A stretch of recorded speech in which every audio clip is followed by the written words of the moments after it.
সম্মানিত শুধু আমরা জানি যে এই কুরবানিকে আল্লাহ তাআলা আমাদের উপর আবশ্যক করেছেন। কুরবানির হুকুম সম্পর্কে যদি বলি তাহলে বলবো যে এটা ওয়াজিব হানাফি স্কুল অফ থট অনুযায়ী, কিন্তু অন্যান্য মাযহাবে এটাকে সুন্নাতে মুআক্কাদা বলা হয়েছে। মেজরিটি স্কলাররা জুমহুরুল ফুকাহা, ইমাম শাফিঈ, আহমদ এবং ইমাম মালিকদের মতে, তাদের মতে এটা হচ্ছে সুন্নাতে মুআক্কাদা, কিন্তু হানাফি মাযহাবে এই কুরবানি করা হচ্ছে ওয়াজিব। যেহেতু আমরা আমাদের বাংলাদেশে বেশিরভাগই হচ্ছে হানাফি মাযহাবের অনুসারী, সো এটা কিন্তু আমাদের জন্য অবধারিত। যাদেরকে আল্লাহ তাআলা সম্পদ দিয়েছেন, টাকা পয়সার মালিক বানিয়েছেন, স্বাবলম্বী করেছেন, আমাদের প্রত্যেকের উপর কিন্তু এই কুরবানি করাটা ওয়াজিব। যেহেতু কুরবানি একেবারে আমাদের সন্নিকটে, সো এই কুরবানি নিয়ে আমাদের মধ্যে অনেক ধরনের প্রশ্ন রয়েছে এবং বিগত কয়েকদিন ধরে আমার ফেসবুক পেজের বিভিন্ন স্ট্যাটাসে, আমার মেসেজ অপশনে অনেক ভাই, দিনী ভাই এবং বোনেরা অনেক প্রশ্ন করেছেন। আসলে এতগুলো প্রশ্নের উত্তর আসলে আমাদের পক্ষে করা সম্ভব হবে না। সেখান থেকে খুবই কন্টেম্পোরারি, খুবই রেলেভেন্ট, প্রাসঙ্গিক দুই একটি প্রশ্নের ব্যাপারে আলোচনা করে আমরা আজকের সংক্ষিপ্ত লাইভটি শেষ করবো ইনশাআল্লাহ। খুব বেশি যে প্রশ্নটি করা হয়েছে সেটি হচ্ছে জানতে চাওয়া হয়েছে 7 ভাগে কুরবানি করা যাবে কিনা। এই ধরনের প্রশ্ন কিন্তু আমরা আগে শুনতাম না। রিসেন্টলি কিছু স্কলারদের আলোচনা বা এতে করে লোকজন হয়তো বিভ্রান্তিতে ভোগেন কিংবা একটা ধোঁয়াশা তৈরি হয়, ফলে এই প্রশ্নটি করা হচ্ছে। আমরা আবহমান কাল থেকে আমাদের প্রিয় মাতৃভূমি বাংলাদেশে হয়তো ছাগল কুরবানি দিয়েছি অথবা গরু কুরবানি দিয়েছি সর্বোচ্চ 7 ভাগে। সো এটা আমাদের সবার কাছে জানা ছিল, এ নিয়ে আগে সংশয় ছিল না। ইদানিংকালে অনেকের মধ্যে এই বিষয়ে সংশয় জেগেছে। কেউ বলে থাকেন যে ভাগে যদি কুরবানি দেওয়া হয় 7 জনে মিলে, গরুতে বা মহিষে বা উটে, এই ভাগে কুরবানি হবে না, এটা অনেকে বলে থাকেন। এই কথাটি আসলে ঠিক নয়।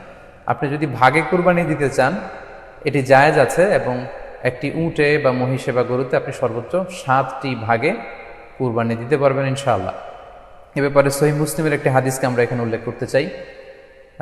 সাইয়েদনা জাবের রাদিয়াল্লাহু তাআলা আনহু থেকে বর্ণিত, তিনি বলেন, ক্বালা হাজাজনা মা রাসূলিল্লাহি সাল্লাল্লাহু আলাইহি ওয়াসাল্লাম, আমরা আল্লাহ রাসূল সাল্লাল্লাহু আলাইহি ওয়াসাল্লামের সাথে হজ করেছি। ফানাহারনাল বাঈরা আন সাবআ, সেখানে আমরা উট কুরবানি দিয়েছি 7 জনের পক্ষ থেকে। ওয়াল বাকারাতা আন সাবআ, আর আমরা সেখানে গরু কুরবানি দিয়েছি 7 জনের পক্ষ থেকে। খুব সুস্পষ্ট, একটি উটে ওনারা 7 জন অংশগ্রহণ করতেন, একটি গরুতে 7 জন অংশগ্রহণ করতেন। তো এই হাদিসের আলোকে অনেকে বলে থাকেন যে এটি হজের সময়, সফরের সময়, কিন্তু মুকিম অবস্থায় 7 ভাগে দেয়া যায় না। আসলে এই কথাটিও ঠিক নয়, কারণ সুনানে আবু দাউদের আরেকটি হাদিসে এসেছে যেখানে আল্লাহ রাসূল সাল্লাল্লাহু আলাইহি ওয়াসাল্লাম সুস্পষ্ট বলেছেন, সেখানে হজ বা কোনো সফরের উল্লেখ নেই। সেটা হচ্ছে জেনারেল স্টেটমেন্ট, অর্থাৎ আল বাকারাতু আন সাবআ, গরুতে সর্বোচ্চ 7 অংশ দিয়ে কুরবানি দেওয়া যায়। ওয়াল জাযুরু আন সাবআ, আর উটের ক্ষেত্রেও সর্বোচ্চ 7 অংশ দিয়ে কুরবানি দেওয়া যায়। তো এই হাদিস, দ্বিতীয় যে হাদিসটি উল্লেখ করলাম, এটা হচ্ছে জেনারেল স্টেটমেন্ট। সেখানে সফর, মুকিম কোনো কথা বলা হয়নি। ইন জেনারেলি বলা হয়েছে যে উটে 7 ভাগ দেওয়া যায়, গরুতে 7 ভাগ দেওয়া যায়। সো আমরা যারা ভাগে কুরবানি দিচ্ছি 7 জন মিলে একটি গরু, আপনারা নিঃসন্দেহে সানন্দ চিত্তে নিশ্চিন্তে কুরবানি দিতে পারেন। সহিহ হাদিসের আলোকে এটি সাব্যস্ত, এতে কোনো সমস্যা নেই ইনশাল্লাহ। তবে ভাগে কুরবানিতে কিংবা যৌথ কুরবানিতে কয়েকটি বিষয় আমাদেরকে খেয়াল রাখতে হবে। নাম্বার 1 হচ্ছে নিয়ত। আপনাদের ইন্টেনশনটা ক্লিয়ার হতে হবে। প্রত্যেকেরই যাতে একই ইন্টেনশন থাকে, সবারই যাতে ইন্টেনশন থাকে যে শুধুমাত্র আল্লাহ তাআলার সন্তুষ্টির জন্য আমরা এই কুরবানি দিচ্ছি।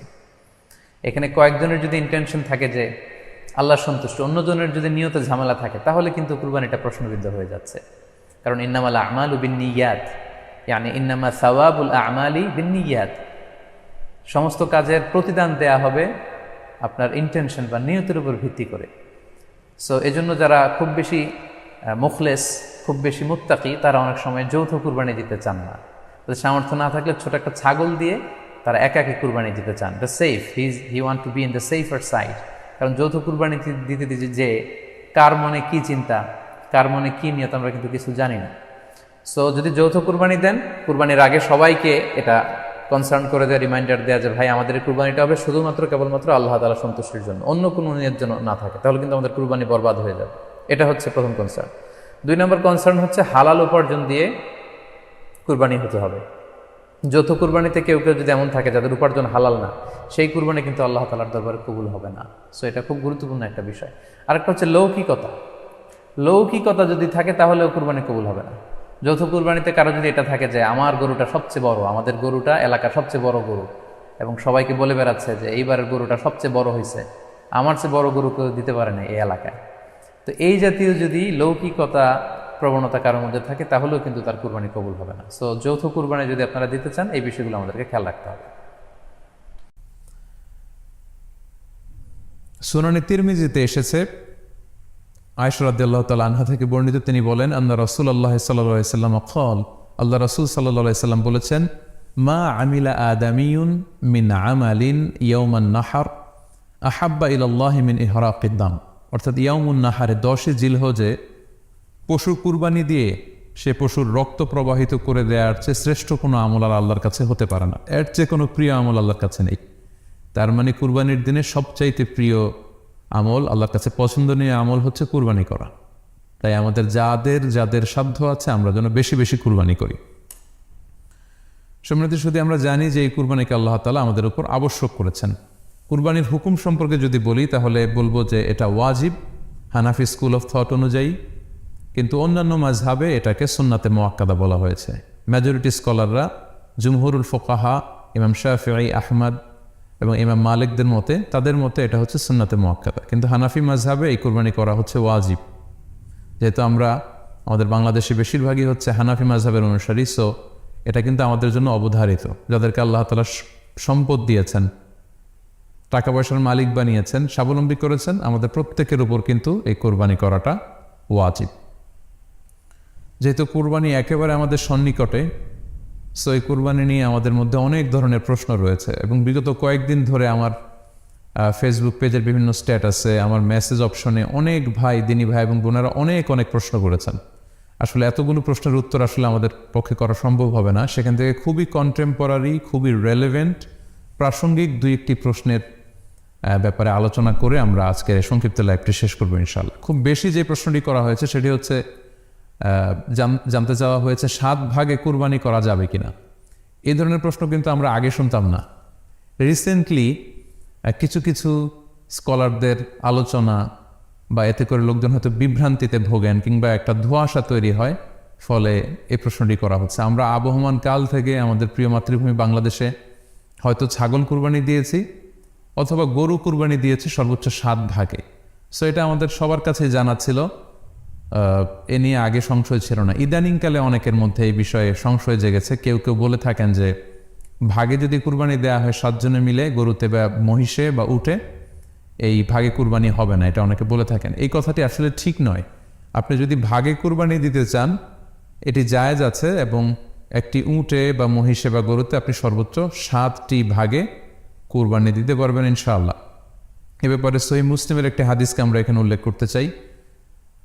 সাইয়েদনা জাবের রাদিয়াল্লাহু তাআলা আনহু থেকে বর্ণিত, তিনি বলেন, ক্বালা হাজাজনা মা রাসূলিল্লাহি সাল্লাল্লাহু আলাইহি ওয়াসাল্লাম, আমরা আল্লাহ রাসূল সাল্লাল্লাহু আলাইহি ওয়াসাল্লামের সাথে হজ করেছি। ফানাহারনাল বাঈরা আন সাবআ, সেখানে আমরা উট কুরবানি দিয়েছি 7 জনের পক্ষ থেকে। ওয়াল বাকরাতা আন সাবআ, আর আমরা সেখানে গরু কুরবানি দিয়েছি 7 জনের পক্ষ থেকে। খুব সুস্পষ্ট, একটি উটে ওনারা 7 জন অংশগ্রহণ করতেন, একটি গরুতে 7 জন অংশগ্রহণ করতেন।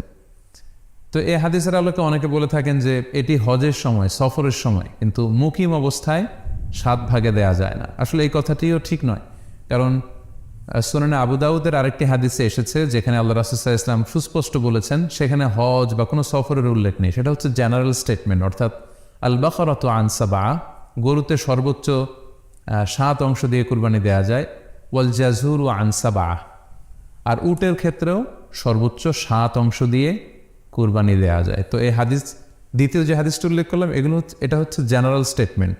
সেখানে সফর, মুকিম কোনো কথা বলা হয়নি। ইন জেনারেলি বলা হয়েছে যে উটে 7 ভাগ দেয়া যায়, গরুতে 7 ভাগ দেয়া যায়।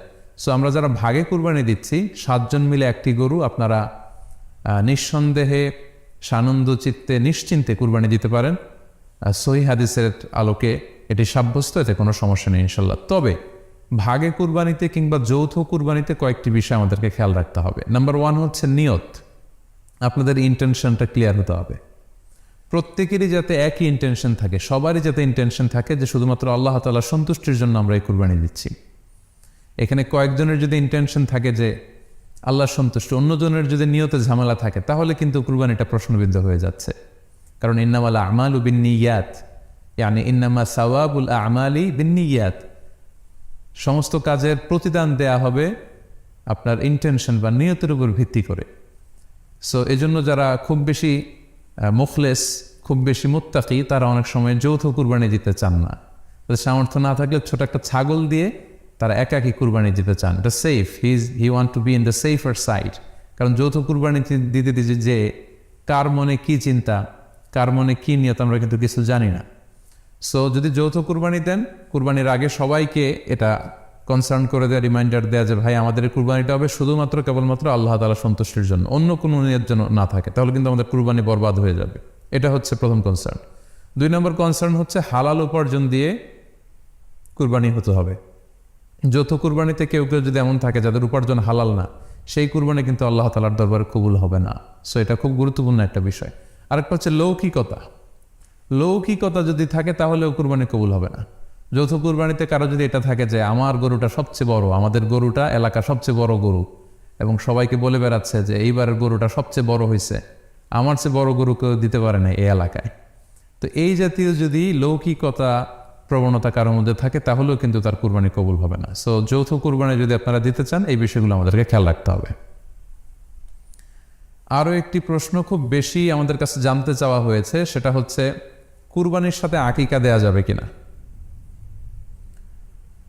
খুব বেশি আলোচনা হচ্ছে এই প্রসঙ্গটা যে কুরবানির সাথে আকিকা দিয়ে দেয়া যাবে কিনা। এক্ষেত্রে আমরা উত্তরে বলবো যে কুরবানি এবং আকিকা আপনাদের খেয়াল রাখতে হবে যে ভিন্ন দুটি এবাদত। প্রথম কথা হচ্ছে এবাদত ভিন্ন দুটি এবাদত। কারণ কুরবানি এটা বছরের একটা নির্ধারিত সময়, জিলহজের 10 তারিখে, এবং তারপরে আরও 2 দিন বা 3 দিন, এই সময়গুলোতে আপনি কুরবানি করতে পারবেন। তাহলে এটা হজের মৌসুমে জিলহজ মাসে করতে হয় কুরবানি। কিন্তু আকিকা কিন্তু এরকম না।